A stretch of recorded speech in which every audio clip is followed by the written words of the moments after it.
Fala meus amigos, sejam bem-vindos a mais um vídeo do canal Tudo Sobre Coluna. Eu me chamo Alan França, sou neurocirurgião e cirurgião da coluna vertebral e também especialista em dor. E hoje nós vamos fazer um vídeo aqui conversando sobre os exames de imagem da coluna.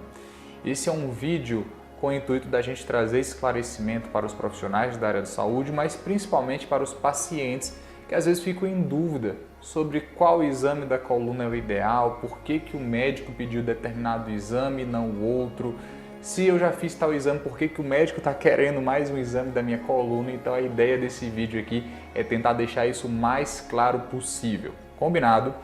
Então falando sobre os exames da coluna, a primeira coisa que a gente precisa falar é que eu estou me direcionando aqui aos exames complementares, né? E o que são os exames complementares? São aqueles exames onde a gente utiliza ele de forma complementar à nossa avaliação, de forma complementar à nossa anamnese e ao nosso exame físico.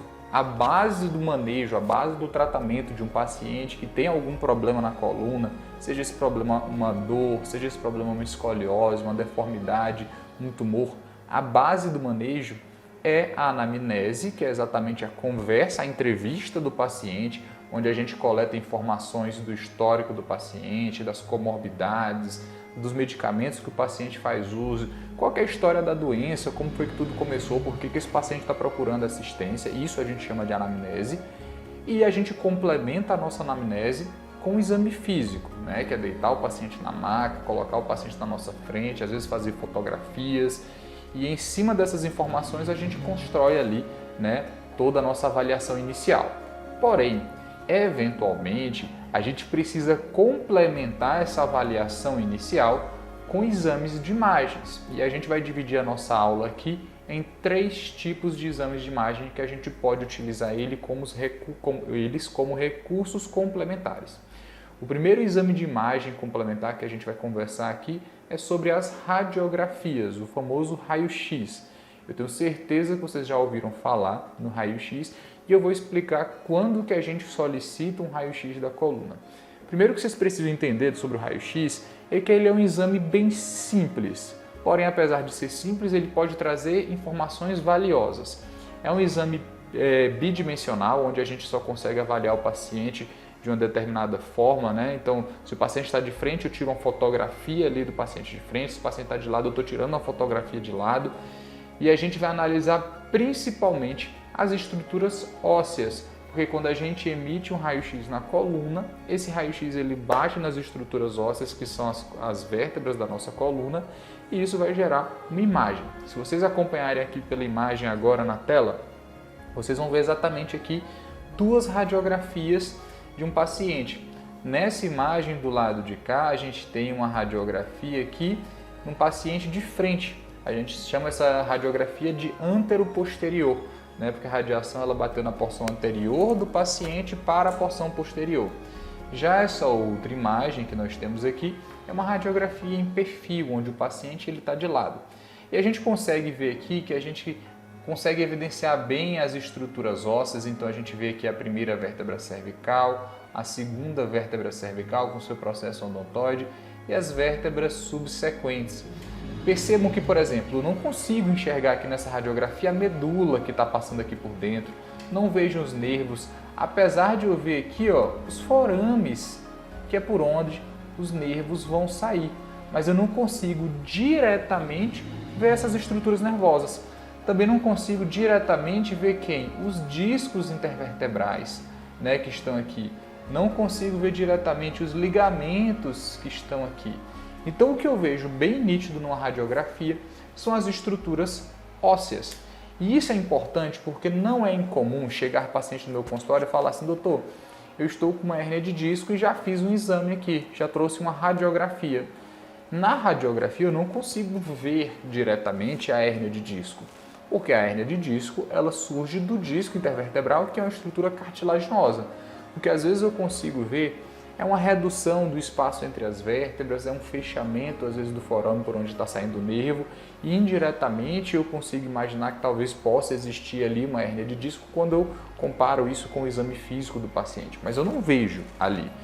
Então, a radiografia é um exame bem simples. E quando que ela é muito bem indicada? ela é muito bem indicada hoje no manejo dos pacientes de coluna para avaliação das deformidades. Então, para avaliar as deformidades, a radiografia é o exame padrão ouro. Então, por exemplo, nessa imagem aqui, a gente tem a avaliação aqui do equilíbrio espinopélvico, da relação da coluna lombar e sacral com o quadril. E a gente teve inclusive uma aula falando sobre equilíbrio espinopélvico aqui no nosso canal, falando sobre equilíbrio sagital, onde eu explico todos esses parâmetros que estão aqui. Então, a radiografia, a gente consegue avaliar aqui qual que é a incidência pélvica do paciente, qual que é o ângulo sacral, o sacral slope do paciente e qual que é o pelvic tilt desse paciente, né? Então a gente consegue avaliar esses parâmetros exatamente através da radiografia, onde eu preciso ver a região lombosacral e também as duas cabeças do fêmur, que através delas eu vou fazer aqui a minha análise espinopélvica. Outra coisa que a gente também, outro tipo de deformidade que a gente também vê muito bem nas radiografias é a escoliose. E aqui a gente tem uma imagem de uma coluna praticamente normal, ou com uma deformidade mínima aqui, e aqui nós temos uma outra com uma escoliose. Percebam que, diferente da radiografia anterior, que é uma radiografia mais focada, eu tenho aqui uma radiografia ampla, né? E esse é um detalhe interessante, porque quando a gente pede uma radiografia de um paciente com escoliose, não é todo lugar que a gente consegue fazer essa radiografia bem ampla, né? Uma radiografia panorâmica da coluna. Então, é comum, quando solicitamos radiografia para escoliose, a gente inclusive direcionar, falar assim, olha, não é todo lugar que você vai conseguir fazer esse raio-x, então procura determinado laboratório, porque a gente sabe que lá você consegue fazer esse raio-x específico para a escoliose. Principalmente porque, para medir o grau de escoliose e definir qual que é o tratamento, a gente precisa de um raio-x bem feito para a escoliose. Então, é também mais uma indicação que a gente pode ter aqui para utilizar as radiografias. O próximo exame que a gente vai falar, o próximo exame complementar de imagem da coluna que a gente vai conversar, é sobre a tomografia computadorizada. A tomografia computadorizada, se eu fosse tentar simplificar ela em poucas palavras, é como se fosse uma radiografia que consegue me fornecer informações tridimensionais, que consegue me fornecer informações com mais clareza. É tanto que a base da emissão da imagem da tomografia é a mesma do raio-x, que é através da emissão de radiação, através da emissão de radiação do tipo X. Então a tomografia, vocês podem acompanhar agora pela imagem, é exatamente isso que a gente está vendo aqui. Eu consigo ver com muito mais clareza as estruturas ósseas, consigo ver bem aqui as vértebras, mas eu consigo não só analisar as vértebras em uma determinada posição, como nos três eixos. Eu posso ver essa tomografia no eixo coronal, no eixo sagital e no eixo axial, como se eu estivesse olhando ali por dentro da coluna do paciente. Então eu consigo ter essa visão tridimensional da coluna. E a tomografia, ela é uma espécie de exame que a gente consegue janelar ela. Sabe aquele efeito que a gente coloca muitas vezes na imagem que eu vou aumentando ou reduzindo o efeito? A tomografia a gente também consegue fazer isso, onde eu vou janelando para ver mais ou menos as estruturas ósseas. Então, a tomografia continua sendo, tanto quanto o raio-x, um exame muito bom para a gente ver osso, mas eu posso janelar isso para eu ver mais osso ou ver menos osso. E quanto menos osso eu consigo ver, mais partes moles eu consigo visualizar. Não com tanta clareza como a ressonância, que a gente vai falar mais à frente, mas sim com algum grau de clareza e de forma indireta a gente consegue também entender um pouco as estruturas moles, diferente da radiografia que praticamente a gente não vê, tá? Então a tomografia ela é muito indicada hoje no manejo dos pacientes com coluna, com problemas na coluna, no contexto de trauma, no contexto de traumatismo. Então, quando a gente tem um paciente que sofreu um acidente, que teve uma queda, caiu de moto e está com a suspeita de traumatismo na coluna, o exame inicial e que muitas vezes vai ser o exame principal é exatamente a tomografia, pois nele a gente consegue ver ali se existe uma fratura, se existe uma deformidade crítica, se existe uma lesão nas vértebras, tá? A gente não consegue ver se tem lesões nas partes moles, no disco, nos ligamentos, mas nas vértebras a gente consegue ver isso muito bem. Aqui, por exemplo, nessa imagem, ó, a gente consegue ver uma fraturinha aqui, ó, no platô superior dessa vértebra de L4. A gente consegue perceber que tem essa fraturinha aqui e a tomografia nos fornece isso com muita clareza. A gente também pode pegar uma tomografia e fazer uma reconstrução 3D. É o que vocês estão vendo aqui nessa outra imagem. Isso, inclusive, nos dá, às vezes, mais clareza e mais noção anatômica. É mais fácil da gente enxergar as fraturas quando a gente faz essa reconstrução 3D. Né? Então, aqui a gente consegue ver que essa vértebra aqui de L2, né? 5, 4, 3, 2, exatamente. A gente tem aqui uma fratura em acunhamento aqui da vértebra, parece que L1 também tem essa mesma fratura em acunhamento. Então, a gente consegue, na reconstrução 3D, ter uma noção melhor ali das estruturas ósseas.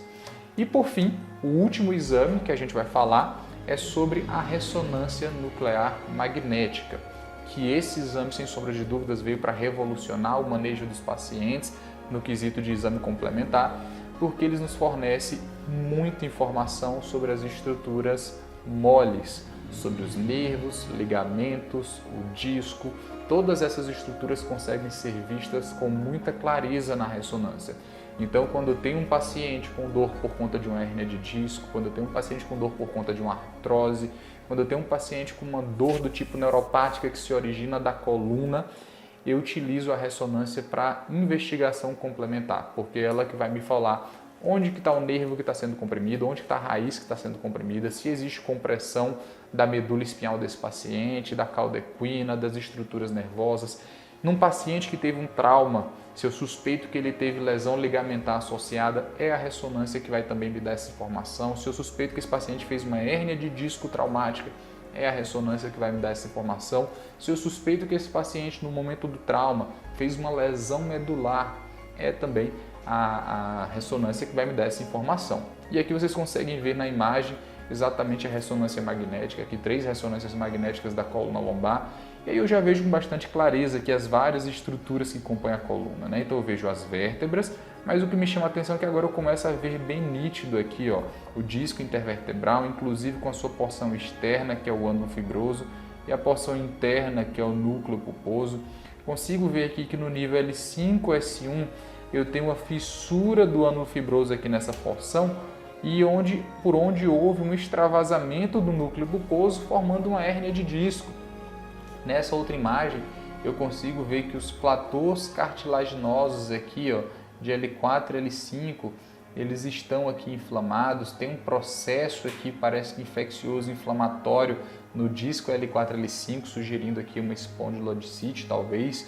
Né? Consigo ver desgaste aqui nesse disco inferior L5 S1. Consigo ver, olha que interessante, consigo ver aqui, ó, as raízes da cauda equina junto com essa porção branca que é o líquido cefalorraquidiano, que preenche aqui a cisterna da cauda equina.